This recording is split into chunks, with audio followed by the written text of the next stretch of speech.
ChatGPT account password change. Hey everybody, welcome back to our channel. In today's video, I'm going to guide you on how you can change your ChatGPT account password, so make sure to watch the video till the end.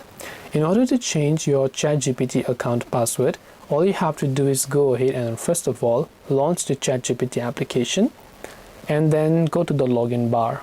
From the login page, enter your email address, then tap on continue. It will ask us to enter the password, and now maybe you want to change the password because you don't remember the current password. Tap on forgot password option here.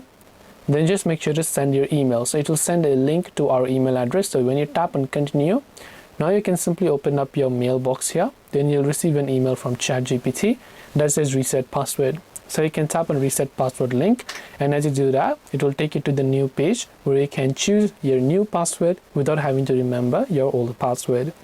This way you can change your ChatGPT account password. Hope this video was helpful. If you have got any questions, feel free to also leave them down in the comment section.